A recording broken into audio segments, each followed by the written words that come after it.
네, 아우리치에 여러분들이 모두 갔으면 좋겠고요. 혹시 가지 못하는 분들은 또 마음으로 물질로 후원해 주시면 감사합니다. 봉투에다가 아우리치 헌금 이렇게 해서 후원해 주시면 전달하도록 하겠습니다. 오늘 제목은 우리가 서로 사랑하면 이라는 제목으로 말씀을 나누겠습니다. 여러분, 이 세상에서 가장 강력한 힘이 뭘까요? 그것은 핵무기도 아니고 총도 아니고 돈도 아니고 권력도 아니고 사랑입니다. 사랑의 힘은 엄청납니다.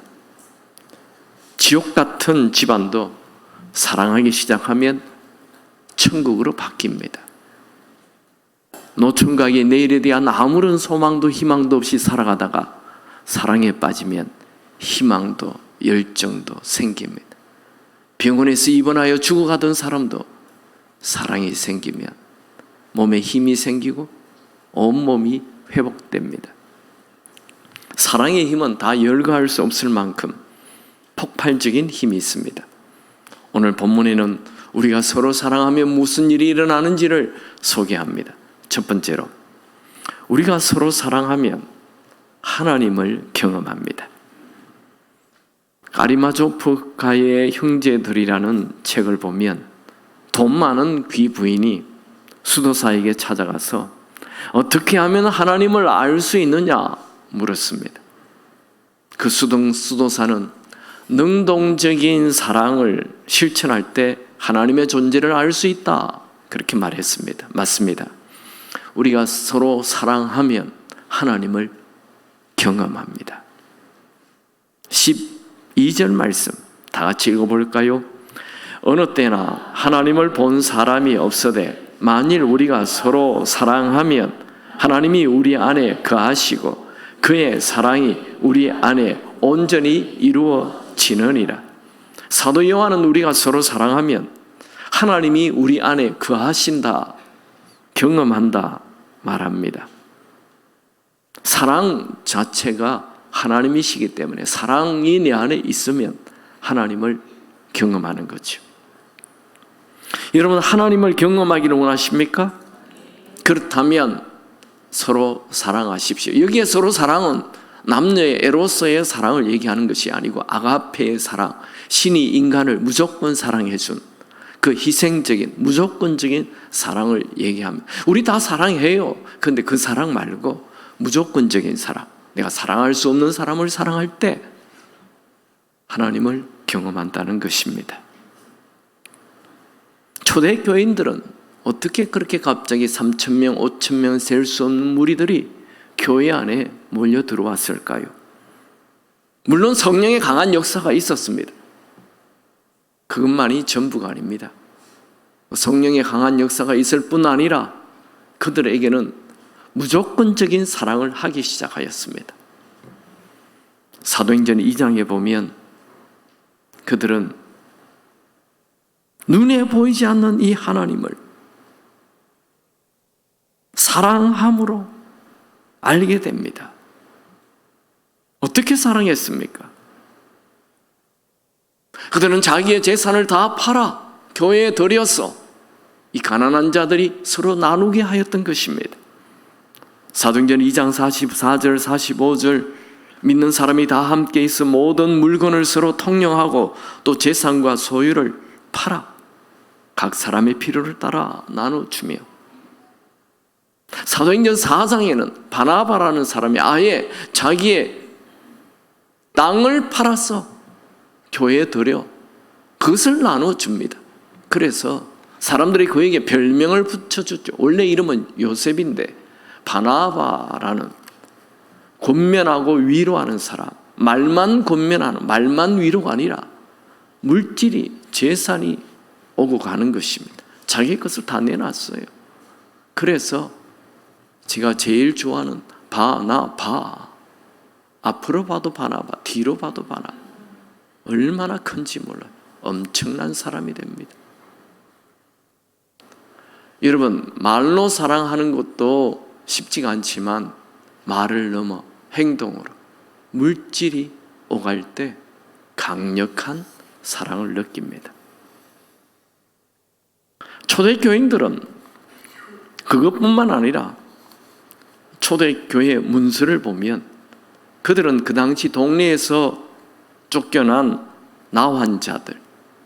나환자들은 동굴 속에 숨어 삽니다. 왜냐하면 전염이 되기 때문에 동네에서 분리되는 거예요. 가족과 헤어져야, 강제 헤어짐입니다. 그 동굴 속에 숨어 살면 가족들이 음식을 이렇게 밧줄을 내려서 전해줘요.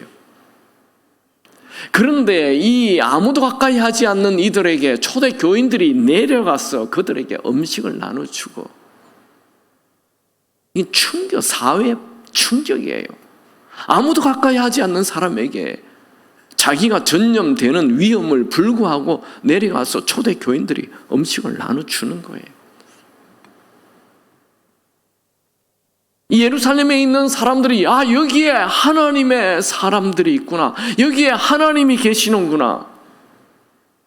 바나바가 자기의 재산을 다 내어놓을 때 그 당시 유대 종교 지도자들에게서 볼 수 없었던 모습이었습니다. 그래서 그들이 초대교회로 몰려들기 시작한 것입니다. 여러분, 지금 살아계신 하나님을 경험하기를 원하십니까? 그렇다면 내 생각, 내 감정, 내 느낌을 버리고 정말 아가페적인 무조건적인 사랑을 실천할 때 하나님을 경험합니다. 아니, 받는 쪽이 경험하는 것은 물론이거니와 주는 내 쪽에서도 경험을 한다니까요. 아멘입니까? 여러분이 하나님의 자녀입니까? 그렇다면 여러분에게서 하나님의 사랑이 흘러나와야 합니다. 왜요? 하나님 자체가 사랑이시니까. 그런데 우리는 가끔 내가 진짜 하나님의 자녀가 맞기는 하나? 이런 생각이 들 때가 있죠. 그래서 요한은 그 다음 구절에 너는 하나님의 아들, 딸이 맞다라는 얘기를 하고 있는 것입니다. 13절에서 15절까지 다 같이 읽습니다. 그의 성령을 우리에게 주심으로 우리가 그 안에 거하고 그가 우리 그 안에 아느니라. 아버지가 아들을 세상에 구주로 보내신 것을 우리가 보았고 또 증언하노니 누구든지 예수를 하나님의 아들이라 시인하면 하나님이 그의 안에 거하시고 그도 하나님 안에 거하시는. 사도 요한은 예수를 하나님의 아들이라고 시인하는 자마다 그 안에 하나님이 거하신다. 이게 하나님의 아들의 뜻이 뭐라고 했죠? 여기만 대답하시네. 우리 교회에서 엄청 많이 하나님의 아들의 뜻이 뭐라고요? 하나님의 아들의 뜻은, 도표를 보여주세요. 하나님의 아들의 뜻은 내 주인이란 말입니다. 아멘입니까? 하나님의 아들은 하늘과 땅의 모든 권세를 가지고 계시는 분이십니다. 그 얘기는 이 하늘의 주인, 땅의 주인, 이 나라의 주인, 이 교회의 주인, 우리 가정의 주인, 나의 주인이라는 말입니다. 하나님의 아들의 뜻은 나의 주인이십니다. 여러분들이 예수를 구세주로 이거 아니고 예수를 나의 주인으로 내 안에 모시는 순간 내 안에 하나님이 계십니다. 이 제 얘기가 아니고 성경의 말씀입니다. 아멘입니까? 누구든지 예수를 하나님의 아들이라 시인하면, 이게 시인한다라는 말은 받아들인다는 뜻도 있지만 부르짖으면, 외치면, 그 당시에 예수를 하나님의 아들이라 외치면 어떻게 했죠? 다 죽여버렸다니까요. 황제가 신의 아들인데, 목수의 아들 갈릴리, 그 목수의 아들을 보고 하나님의 아들이라 얘기하니까 황제가 다 죽여버렸죠. 녀석들. 내가 큐리오스야. 예수가 어떻게 큐리오스 하나님의 아들이야? 죽여버려. 목숨 걸고 예수가 나의 주인이십니다 하는 순간 내 안에 하나님이 거하십니다. 여러분 중에 하나님 내 안에 있나? 이런 분 없기를 바랍니다. 아멘입니까? 여러분 예수를 나의 주인으로 모셨습니까? 그럼 여러분 안에 하나님 계세요. 할렐루야. 하나님이 계신데 왜 그렇게 사랑이 없습니까? 네, 자기를 잘못 생각한 거예요. 하나님의 사랑이 내 안에 있어요. 아멘. 하나님이 내 안에 있으니까. 다시 한 번 더 요한일서 4장 15절, 누구든지, 여기 누구든지 돈이 있든 없든 나이가 많든 한국 사람이나 미국 사람이나 관계없어요. 누구든지 예수를 하나님의 아들이라 시인하면 하나님이 그의 안에 거하시고 그도 하나님 안에 거하시느니라. 여러분이 예수를 하나님의 아들로 시인하는 순간 하나님이 내 안에 있다는 것을 누가 확신을 줍니까? 성령께서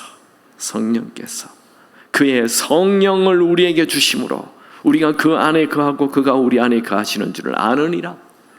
성령께서 너 안에 하나님 계시어 확신을 주십니다. 사도 요한은 요한일서 4장 12절에 서로 사랑하면 하나님이 우리 안에 거하신다 말하고, 또 4장 16절에서도 똑같은 말을 되풀이합니다. 같이 읽어볼까요? 이것은 강조입니다. 16절 시작. 하나님이 우리를 사랑하시는 사랑을 우리가 알고 믿었노니 하나님은 사랑이시라. 사랑 안에 거하는 자는 하나님 안에 거하고 하나님도 그의 안에 거하시노니. 그냥 사랑, 인간의 사랑이 아닌 아가페 사랑, 무조건적인 사랑하는, 희생적인 사랑, 손해보는 사랑, 받지 않는 사랑, 이 사랑을 하는 자, 하나님이 그 안에 거하신다. 여러분, 하나님 보고 싶습니까? 그렇다면 무조건적인 사랑을 해보시기 바랍니다. 그러면 하나님을 경험합니다. 사랑이 있는 곳에 하나님이 거하십니다. 여러분들 오늘 이 교회에 왔다는 것은 여러분들이 다 믿음이 있다는 건 얘기지요? 믿음이 있다, 이 말은, 믿음은 하나님이 계시는 것을 믿는 것이고 하나님을 찾는 자에게 상을 주신다는 것을 믿는 것이 믿음이라고 히브리서 11장 6절에서 얘기하죠. 믿음이 없이는 하나님을 기쁘시게 하지 못하나니 하나님께 나아가는 자는 반드시 그가 계신 것과 또한 그가 자기를 찾는 자들에게 상 주시는 이심을 믿어야 할지니라. 여러분에게는 다 믿음이 있습니다. 그런데 우리는 이 믿음을 넘어 이제 사랑이 넘쳐야 합니다. 사도행전 9장에 보면 사울이 다메섹 근처에서 부활하신 예수님을 만나 맹인이 되어 3일 금식을 하는 장면이 기록이 됐죠.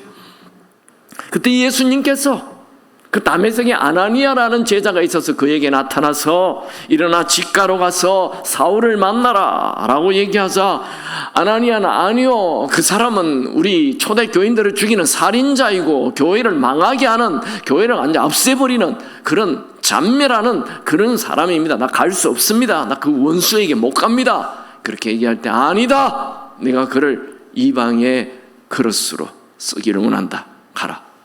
그랬을 때 그는 인간의 생각을 버려요. 자기의 감정을 버려요. 그래, 아가페적인 사랑을 취해요. 그리고 사울을 찾아가서 형제 사울아, my brother, 야, 이 원수 같은 놈, 하나님 내가 가라 해서 억지로 왔다, 이게 아니고 형제 사울아 하면서 안수하자 그냥 눈을 뜨게 된 기적이 일어납니다. 성령이 부어집니다. 사울의 인생의 최대의 변화가 그 순간 일어나는 거예요. 위대한 사울이 탄생합니다. 어떻게 했을 때? 사랑을 할 때. 사랑할 때 아나니아도 놀랬고, 아나니아가 이렇게 기도해서 눈 뜬 일이 없어요. 근데 기도하자, 안수하자 눈을 떠버립니다. 깜짝 놀래. 그리고 성령이 부어져.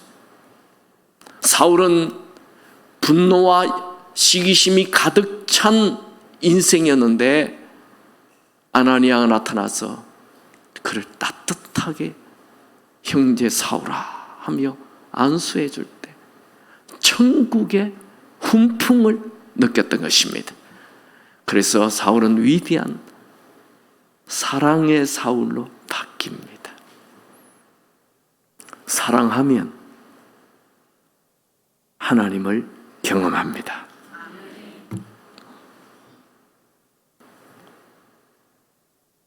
여러분, 예수 믿는 사람들끼리 만나면 천국을 맛보아야 합니다. 제가 미국에서 청년 연합 집회를 하고 집회 이후에 목사님들 삥 둘러앉아서 젊은 목사들이었어요. 근데 한 목사님이 자기가 미국에 유학을 와서 돈이 다 떨어지고 먹을 것이 없어 하나님이 살아계신다면 저에게 증거를 보여주십시오 하고 신세 한탄을 하고 있는데 갑자기 초인종 소리가 나더니 한 분이 나타나서 빵과 우유를 주었어요. 그는 자신이 차를 타고 가는데 자꾸만 빵과 우유를 사라는 마음이 생겨서 빵과 우유를 샀고 그 집 앞을 지나가는데 차를 세우라. 그래서 차를 세우고 지금 띵동했다는 거예요. 참 이상한 일이죠. 그냥 자기는 순종해서 이 빵을 주는 거라고. 그리고 그 사람이 떠나간 이후에 봉투 안에 보니까 1,000불이 들어있었습니다. 100만 원이 들어있어요. 그는 그 자리에서 털썩 주저앉아 울었어. 그리고 그 후 신학을 공부하고 목사가 되었다. 그렇게 간증을 했어요. 여러분의 작은 사랑이 한 사람의 인생을 바꿀 만큼 큰 힘이 있다는 것을 기억하십시오. 여러분의 사랑의 통로가 되시길 축원합니다. 사람은 무조건적인 사랑을 받을 때 하나님을 느끼는 것입니다. 제가 청년 시절에 1년에 한 번씩 꼭 기도원을 갔어요. 금식하면서 기도를 했는데 그곳에 갔더니 제가 군대에 있을 때 상사였던 사람, 우리 자매님들은 상사가 뭔지 모르죠. 병장밖에 모르잖아요. 하사, 중사, 상사가 있어요. 상사였던 분이 이제 정년퇴직을 하고 기도원에 들어왔어요.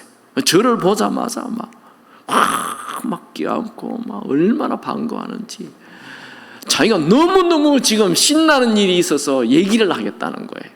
얘기를 하시라고 했더니 자기가 이제 상사 정년퇴직을 하고 밖에 나와서 무슨 일을 할까 하며 이렇게 고민하고 기도원에서 기도를 하는데 하나님께서 갑자기 4천만 원을 송 목사에 갖다 주라고 그래요.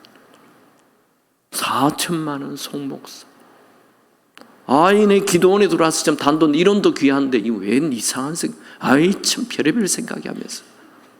그리고 기도원에서 급히 내려와가지고 예배를 드리는데 목사님 설교가 설교를 안 들리고 계속 4천만 원 송 목사, 4천만 원 송 목사. 자기가 괴로워서 죽고 싶더래요, 그냥. 이거 이런 일이 있냐. 그래가지고 집에 와가지고 이제 전화번호부를 쭉 펴서 도대체 송 목사가 누구냐? 인천의 송 목사가 누구냐? 찾아봤더니 그때 군종했던 어떤 한 병장이 기억이 났어요.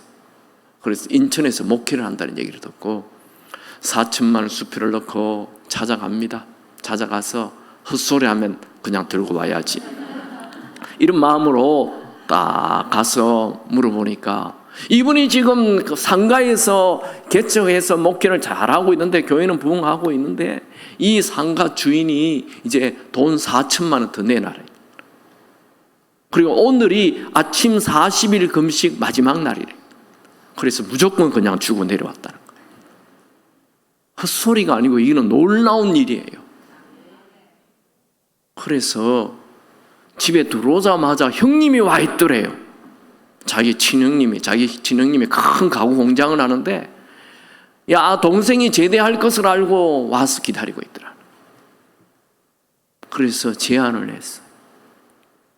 집도 주고 차도 주고 돈도 월급도 엄청 많이 주면서 이 회사에 와서 그냥 사람만 좀 관리를 해달라고 하더라. 너무 기뻐서 지금 기도원에 와가지고 내가 오늘 감사 일주일 기도하려고 왔다고 하면서. 여러분, 하나님을 경험하고 싶습니까? 사랑을 하시기 바랍니다. 나는 왜 교회를 오래 다녔는데 하나님을 경험해보지만 무조건적인 사랑을 해본 일이 없으니까. 그저 내가 좋아하는 사람만 좋아하고, 나 교회는 다니는데 세상 사람은 똑같, 늘 삐지고 뒤에서 욕하고 짜증내고 화내고. 하나님을 경험하기 어렵죠.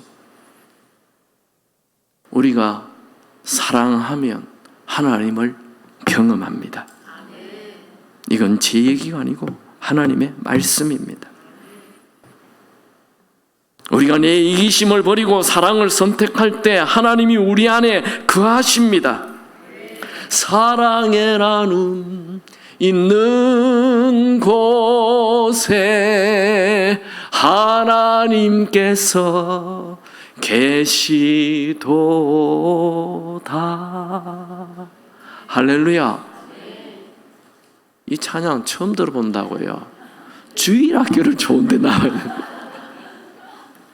두 번째로, 우리가 서로 사랑하면 심판날에 담대해집니다. 이거 2장에서도 3장에서도 나왔던 얘기죠. 여러분, 우리의 인생은 반드시 끝나는 날이 옵니다.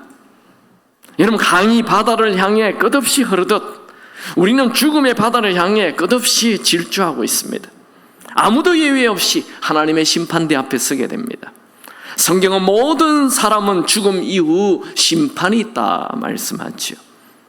히브리서서 9장 27절, 한 번 죽는 것은 정해진 것이요 그 후에 심판이 있으리니. 로마서 14장 10절, 우리가 다 하나님의 심판대 앞에 서리라. 여러분, 인생은 그냥 나 나름대로 행복하게 살다가 죽으면 되지, 아닙니다. 죽음 후에 심판이 있습니다. 세상 사람들은 죽음 이후 그건 중요하지 않다 말하고 이 세상에서 잘 먹고 잘 살면 된다 말합니다. 거짓말입니다. 그분은 죽을 때 얼마나 두려워하는지 몰라요. 죽음 후에는 영원한 심판이 기다리고 있습니다. 그 영원한 심판은 이 세상에서 어떻게 살았느냐로 결정이 됩니다. 고린도후서 5장 10절, 이는 우리가 다 반드시 그리스도의 심판대 앞에 나타나게 되어 각각 선악간에 그 몸으로 행한 것을 따라 받으려 함이리. 행한 대로 하나님이 심판하신다는 거예요. 지금 히브리서나 로마서나 고린도후서나 똑같은 말씀입니다. 여러분, 우리가 하나님 앞에 심판대 설 때 이것을 기쁘고 즐거운 사람이 있는가 하면 그 자체가 그냥 두렵고 떨리는 사람이 있어요.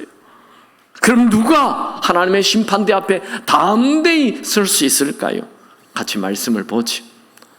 요한일서 4장 17절 다 같이 읽습니다. 시작. 이로써 사랑이 우리에게 온전히 이루어진 것을 우리로 심판날에 담대함을 가지게 하려 함이니 주께서 그러하신과 같이 우리도 이 세상에서 그러하리라. 사도 요한은 하나님의 심판대 앞에 설 때 최고의 중요한 기준이 아가페 사랑, 인간적인 사랑 아니에요. 남녀의 에로스의 사랑이 아니에요. 아가페 사랑, 무조건적인 사랑, 손해보는 사랑, 받지 않는 사랑, 이기심을 버린 사랑, 그 사랑이 심판대 앞에 섰을 때 담대함을 준다는 거예요. 요한일서 2장 28절, 2장에도 얘기하고 3장에도 지금 이제 4장 하고 있잖아요. 2장에 보면 2장 28절에 자녀들아 이제 그의 안에 거하라. 그가 강림하실 때에 우리로 담대함을 얻어 그 앞에 부끄럽지 않게 하려 함이라. 예수 안에 거한다는 것은 예수의 계명, 즉 예수의 사랑의 계명 안에 거한다는 걸 말합니다. 요한일서 3장 21절에서는 우리 마음이, 여기 마음은 선한 양심을 얘기합니다. 우리 마음이 우리를 책망할 것이 없으면 하나님 앞에 담대함을 얻는다. 우리 양심에 책망할 것이 없다라는 말은 이건 사랑의 삶을 사는 것을 말합니다. 그럴 때 하나님 앞에 설 때 담대함을 얻는다는 거죠. 결론적으로 요한 2장과 3장에 이어 요한일서 4장 17절에서 사랑이 심판대 앞에 담대함을 준다 말합니다. 여러분, 이 세상을 살 때 예수님처럼 내가 내 이기심을 버리고 형제를 사랑하며 산 사람은 담대함을 가지고 하나님 앞에 서게 될 것입니다. 여러분, 우리가 죽으면 진짜 천국과 지옥이 있을까요? 또 여기만 합니다. 여러분, 우리가 죽으면 진짜 천국과 지옥이 있을까요? 있습니다. 아멘 안 해도 있어요. 천국과 지옥이 있다니까요. 예수님이 이 천국과 지옥이다 얼마나 많이 말씀하셨는지. 여러분, 예수님의 첫 번째 설교가 뭐였죠? 제일 첫 번째 설교. 회개하라. 그 다음 뒤에 말해보세요. 회개하라. 천국에 가까이 왔느니라. 그 첫 번째 설교예요. 첫 번째 설교. 천국이 있다니까요. 마태복음 5장에 나오는 팔복도 다 천국에 대한 얘기잖아요. 마태복음 13장에 천국에 대한 여러 가지 비유가 나옵니다. 땅에 떨어진 씨앗 비유, 밭에 감추어진 보화 비유, 좋은 진주를 구하는 장사의 비유, 마태복음 20장의 포도원 비유, 마태복음 22장의 혼인잔치 비유, 마태복음 25장의 열처녀 비유, 달란트 비유, 염소와 양의 비유, 수많은 말씀에 천국과 지옥에 대해서 말씀하십니다. 만약 천국과 지옥도 없는데 예수님이 이렇게 많은 천국과 지옥에 대한 얘기를 했다면 예수님 거짓말쟁이입니까? 예수님이 진짜 살아계신 하나님의 아들인 것을 믿습니까? 그러면 그분의 말씀을 믿으시기 바랍니다. 그분이 천국과 지옥이다 이렇게 많이 말씀하셨는데 천국에 대해서 안 믿는다고요? 죽으면 끝이라. 거짓말이에요. 죽으면 끝이 아니에요. 죽음 이후에 반드시 천국과 지옥이 있습니다. 예수님의 12제자 중에 가룟 유다를 제외하고 모두 순교했잖아요. 왜요? 천국이 있으니까. 이 땅에서 빨리 죽어도 괜찮다. 이 땅에서 고생해도 괜찮다. 이거. 천국이 있으니까. 아멘입니까? 고등학교 3학년짜리가 진짜 대학이 있다는 거 확실하니까 고등학교 3학년 때 연애도 안 하고 인터넷도 안 하고 게임도 안 하고 공부를 열심히 하는 거, 그거 고3 시간 낭비가 아니잖아요. 좋은 미래를 예비하는 거잖아요. 여러분, 이 땅에 사는 동안 이 세상의 화려함이나 이 세상의 부귀영화나 이런 걸 다 버리고 오로지 복음 전하며 사랑하며 손해보며 이기심을 버리고 무조건적인 사랑하며 산다면 하늘에 갔을 때 담대함을 얻게 될 것입니다. 우리 교회가 왜 아우리치를 갑니까? 우리 교회에 부흥시켜야지. 여기 수지 근처나 그냥 다니면서 그냥 막 전도해야지. 우리 교회에 오게 해야지. 왜 매년마다 전 세계에 갑니까? 무조건적인 사랑. 천국 상급 쌓으러 가는 겁니다. 아멘입니까? 우리는 이 무조건적인 사랑, 천국이 분명히 있기 때문에 1세기 초대 교인들은 로마 황제의 그 불같은 시험을 피해서 첫 번째 핍박하였던 네로 황제 AD 63년부터 콘스탄틴 대제 기독교를 공인할 때까지 AD 313년까지 약 250년 동안 이 초대 교인들이 땅속 지하에 숨어 살았잖아요. 자기만 그렇게 사는 것, 자기 아들, 딸도, 자기 손자들도 땅속에서. 왜요? 천국이 분명히 있기 때문입니다. 누가복음 16장에 보면 부자와 나사로의 얘기 나오죠. 예수님의 부자로 나서 예수님이 설교하셨다니까요. 부자와 나사로 얘기를. 부자와 나사로 똑같이 죽었어. 부자는 지옥 가고 나사로는 천국에 갔습니다. 부자는 뭘 잘못해서 지옥 갔습니까? 부자가 뭘 잘못했어요? 날마다 자색 옷을 입고 화려한 잔치에 참여하였어요. 그게 그의 인생의 전부예요. 그러니까 자기만을 위해 인생을 자기 자신의 행복만을 위해 인생을 산 사람을 인생 낭비한 사람이라는 것입니다. 그 사람은 죽어 마땅하게 지옥 간 거예요. 왜요? 인생 자체가 내 것이 아닌데 하나님의 것인데 하나님의 인생을 오로지 지 자신만을 위하여 살았으니 지옥 가라 이거예요. 그는 유대인입니다. 유대인이 하나님을 부르지 않는다. 그 자체가 지옥이에요. 그의 첫 번째 잘못은 하나님을 아예 찾지도 부르지도 않고 하나님에 대하여 관심도, 유대인인데 하나님을 아예 몰라요. 두 번째, 그의 큰 잘못은 대문 밖의 사람에 대하여 관심이 없다. 자기 대문 밖에 누가 있어요? 거지 나사로가 있죠. 얘가 죽어가거나 병들거나 아무 관심, 대문 밖에 있는 사람에 대하여 아무 관심, 오로지 자기 이기심밖에 없어요. 그는 인생을 낭비한 자였습니다. 오로지 자기의 이기적인 행복만을 위하여. 여러분이 오로지 나 자신의 성공과 행복만을 위해 산다면 하나님이 주신 은사와 시간을 낭비하는 죄를 범하는 것입니다. 여러분에게 주신 부유함, 그것 주님을 위해, 복음을 위해, 이웃을 위해 써야 합니다. 그런데 그 부유함을 그대로 가지고 죽는다? 저주입니다. 여기 돈 있는 분들은 그 돈 그대로 가지고 죽지 않기 바랍니다. 아멘입니까? 그건요, 자식들 다 망하게 하는 거예요. 자식들 그냥 피바람이 불게 하는 것입니다. 반드시 죽기 전에 오늘 결정하세요. 나중에, 누가 여러분들은 나중에 죽는다 했어요? 내일 죽을 수 있는데. 5학년 이상 되신 분들은 다 일찍 끝내놓으세요. 딱 정리를 해놓으세요. 저도 짧은 인생 살았지만 보니까 유산 때문에 안 싸우는 가족이 없어요. 유산이 있으면 무조건 싸우게 돼요. 근데 그걸 일찍 아버지가 딱 정리한 가정은 싸우지 않아요. 왜 그분들이 일찍 정리를 안 합니까? 자기가 오래 사는, 요새 100세 시대, 이런 말 믿지 말아요. 무슨 100세 시대입니까? 다 성경이 80세라고 얘기하는데 또 80세 된 분 또 상처받지 마세요. 그냥 성경. 일찍.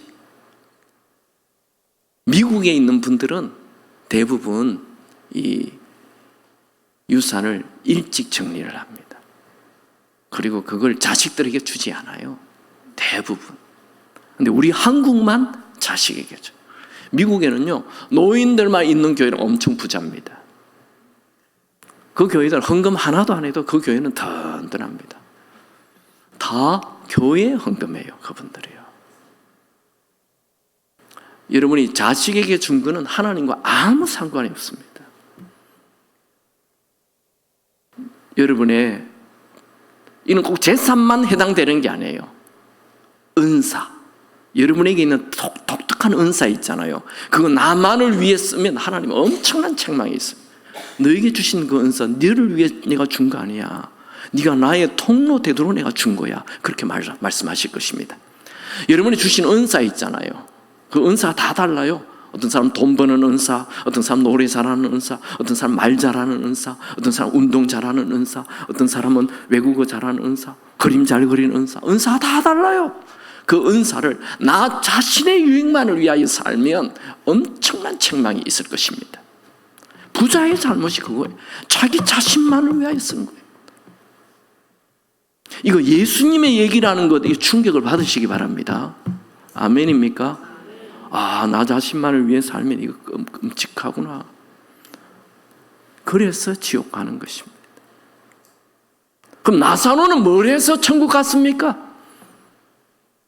나사로에 대해서는 별로 자세히 성경에 기록해 놓지 않았어요. 나사로는 딱 하나, 그의 이름이 하나님이 나를 도우신다라는 뜻이에요. 하나님이 나를 도우신다. 그는 가난했기 때문에 천국 간 거 아닙니다. 부자였기 때문에 지옥 간 거 아닙니다. 그는 늘 하나님의 도움을 구하며 살았어요. 그리고 결정적인 것은 이 나사로는 하나님이 이름을 안다는 거예요. 부자는 하나님이 이름을 모르신다는 거예요. 여러분이 이 땅만을 위해 살면 하나님이 여러분을 모릅니다. 복음을 위하여, 사랑을 위하여 살면 하나님이 여러분을 아십니다.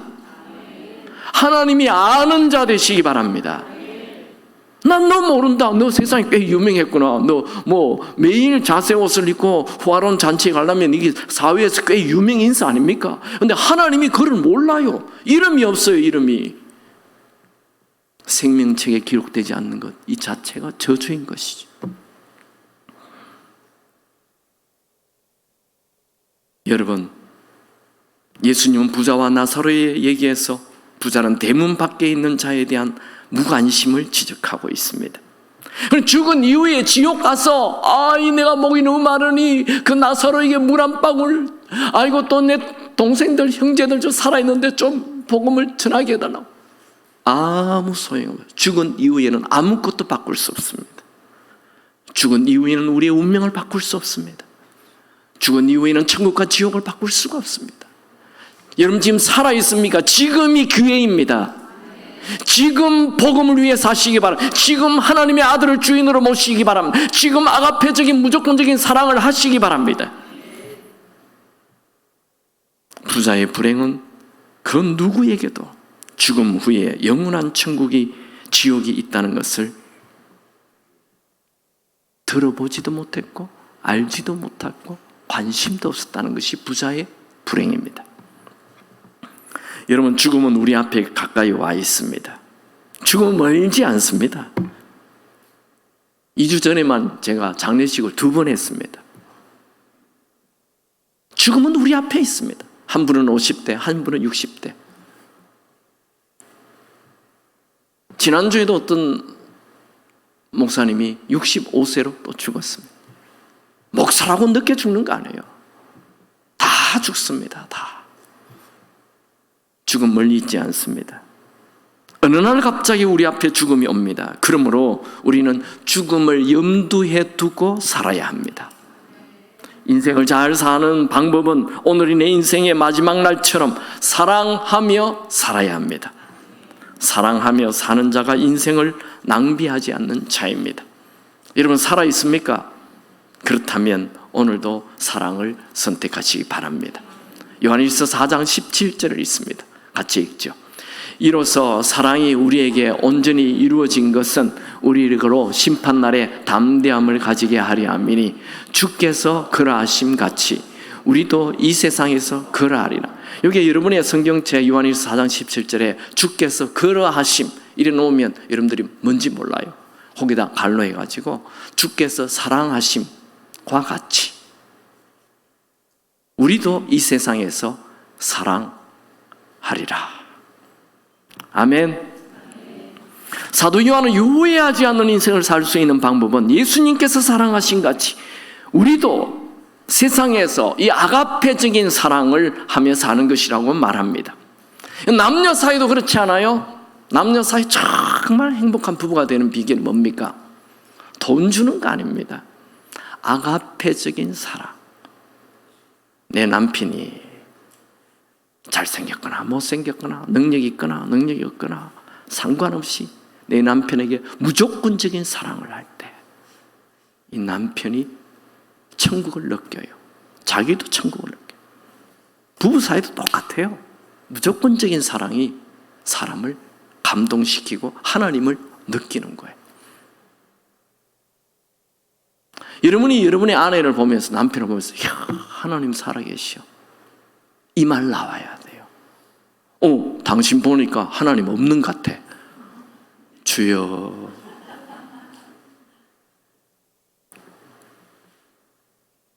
예수님처럼 살면 돼요. 여러분 후회하지 않는 인생 살기 원하십니까? 예수님처럼 사시기 바랍니다. 예수님께서 사랑하심 같이 우리도 이 세상에서 사랑을 선택하면 됩니다. 하나님은 여러분이 예수님처럼 살기를 원하십니다. 한번 복창합시다. 우리 아이패드도 돌려주시고 예수님처럼 사랑하겠습니다. 악수합시다. 예수님처럼 사랑하겠습니다. 아멘입니까? 제가 1990년대에 신대원을 졸업하고 중국 교포 사역을 할 때 최 집사님이라는 분이 계셨어요. 근데 그 시청역 옆에 시시정동회관이 있었어요. 그곳에서 매주 월요일마다 중국 교포들을 모아가지고 말씀을 전하는 일을 내 친구 전도사랑 나랑 같이 했었어요. 그러면 이분들이 이제 오전 10시 모여서 예배를 드리고 점심을 항상 대접을 했어요. 모이는 사람이 50명에서 100명이에요. 매주 와요. 그러면 이분들 식사 한 끼 하는데 꼭 30만 원에서 50만 원이 들었어요. 근데 이 노총각 두 전도사가 매주 50만 원이 어디 있습니까? 근데 희한하죠? 꼭 그날 어떤 분이 와서 전도사님 식사 대접 제가 하겠습니다. 이런 분들이 꼭 나타난다니까. 우린 그거 믿고 이제 하는 거예요. 그런데 안 나타나요. 어떻게 해요? 식당은 이제 예약해 놨어요. 식사하러 갑시다. 그러면 그날은 요 최 집사님이라는 분이 항상 와 있어요. 목사님, 아니 전도사님, 오늘은 제가 대접하죠. 이 사람은 스페어예요. 완벽한 스페어예요. 언제든지 그렇게 하는 거예요. 근데 이분이 돌아가셨다는 얘기를 들었어요. 그리고 우리가 같이 갔어요. 가는데 깜짝 놀랐어요. 아무도 슬퍼하지 않는 거예요. 이분이 50대예요. 55세 정도 되시는 분인데, 아니 자기 부인이 죽었는데, 자기 엄마가 죽었는데 이게 아무도 슬퍼하지 않는다니까요. 이게 어찌 된 일이냐 이게. 알아봤어요. 알아봤더니 이분이 3년 전에 간암 말기로 사형 선고를 받고 3개월밖에 못 산다는 얘기를 들었어요. 그래서 그 진단을 받자마자 자기 남편에게 여보, 내 부탁이 하나 있어요. 뭡니까? 당신이 번 돈 먹고 자고 하는데 외에 나머지 돈을 다 나에게 주시오. 어디 쓰려고? 묻지 마세요. 남편 장로님 믿음이 좋은 분이에요. 그래서 딱 먹고 자고 하는 데만 필요한 돈 외에 다 돈을 이 집사님에게 다 줬어요. 집사님이 이 돈을 가지고 우리 중국 교포 사역에 돕기 시작하는 거예요. 그리고 어떤 교포는 나타났는데 머리가 다 헝클어지고 옷이 아유 냄새가 얼마나 나는지, 정말 가까이 가기 힘든 분이 나타나면 전도사님 제가 이분 모셔가겠습니다. 모셔가서 목욕시키고 이발시키고 머리끝부터 발끝까지 새 옷으로 촥 구두까지 완전 새 사람 만들어버립니다. 그리고 중국에 자기 교회 지어달라고 하면 같이 중국 가서 교회를 세워주고 3년 동안 남들이 평생에도 할 수 없는 엄청난 일을 하였어. 그러다가 천국 가셨습니다. 그 자리에 참여한 모든 분들, 장로님 얘기는 자기 태어나서 천국을 경험했. 나는 이런 아내를 만나본 적이 없다. 아들, 딸들, 우리 엄마 천사였어요. 다 천국 얘기를 하는 거예요. 천사.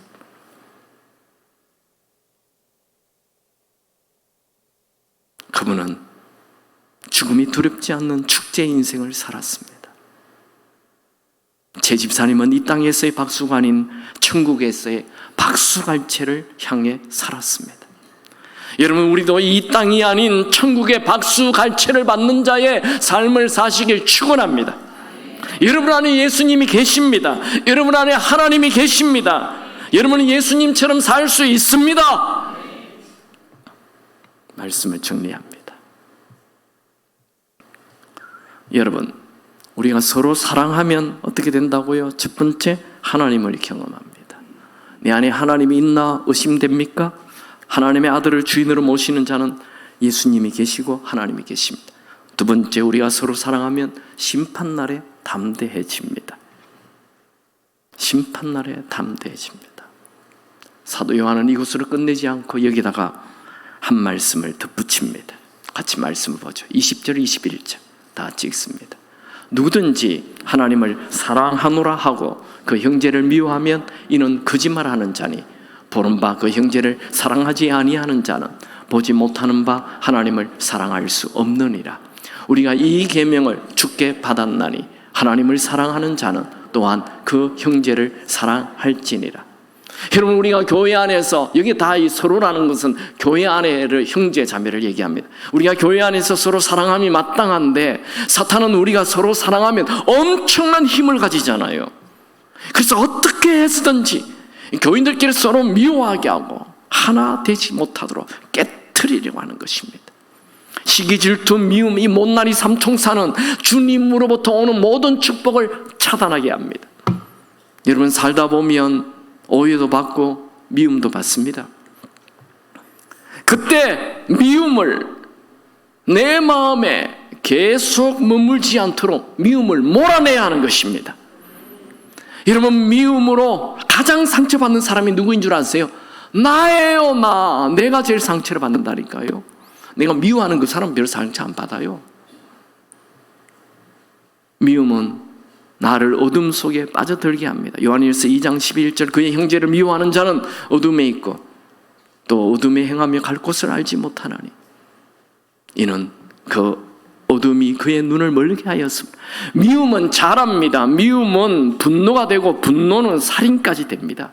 그래서 사도 요한은 미움은 살인이라 말하는 거죠. 요한일서 3장 15절, 형제는 미워하는 자마다 살인하는 자니 살인하는 자마다 영생이 그 속에 속하지 아니하는 것을 너희가 아는 바라. 혹시 미워하는 분 있습니까? 오늘 지금 당장 용서하십시오. 용서하고 그를 찾아가 먼저 화해에 손을 내미십시오. 그 사람이 손을 내밀어야 내가 받아주든지 말든 할 거 아니야. 아닙니다. 내 쪽에서 먼저 손을 내밀어야 합니다. 우리가 용서와 사랑을 선택하면 하나님의 손을 붙잡는 것이고, 분노와 미움을 선택하면 사탄의 손을 붙잡는 것입니다. 여러분, 우리의 인생은 실로 눈부실 만큼 경이로운 인생이 될 수도 있고, 동시에 애처로울 만큼 초라한 인생이 될 수도 있습니다. 그것은 사랑의 선택에 달려 있습니다. 매 순간 사랑을 선택하면 하나님이 함께 하심으로 눈부신 경이로운 인생이 될 것입니다. 사랑은 큰 미래를 열어주고, 미움은 나라는 작은 감옥에 갇히게 해줍니다. 여러분, 눈에 보이지 않는 하나님을 사랑하십니까? 그렇다면 눈에 보이는 형제를 향한 미움을 버리고 사랑을 선택하시기 바랍니다. 놀라운 미래가 열릴 것입니다. 여러분, 먼저 가족끼리 사랑하십시오. 아버지들이여, 화내지 마시고, 화내면 외로움이라는 감옥에 갇힙니다. 아들과 딸들이여, 부모에게 까칠하게 살지 마십시오. 부모는 최고의 아군입니다. 두 번째, 교우들끼리 서로 사랑하십시오. 성령님은 교우들끼리 하나 되기를 힘써 지키라 말씀하시고, 사탄은 서로 미워하고 싸우라고 말합니다. 여러분, 혹시라도 갈등이 생기면 내가 먼저 찾아가서 손을 내밀고 악수하십시오. 그곳에 하나님을 경험하게 될 것입니다. 여러분, 사랑을 미루지 마십시오. 지금 성령께서 주시는 사랑의 음성에 순종하시기 바랍니다. 여러분, 우리는 내 감정, 내 생각, 내가 충만하면 내 이익을 앞세워 미워하게 되고 화를 내게 됩니다. 그러나 내 이기심을 버리고 예수로 충만하면 오해할 것도 미워할 것도 없습니다. 예수로 충만하면 미움이 아니라 사랑이 흘러나옵니다. 여러분, 매일 매 순간 예수로 충만하여 예수처럼 사시길 축원합니다. 한 번 더 와락 안아주면서 예수님처럼 삽시다. 찬양합시다.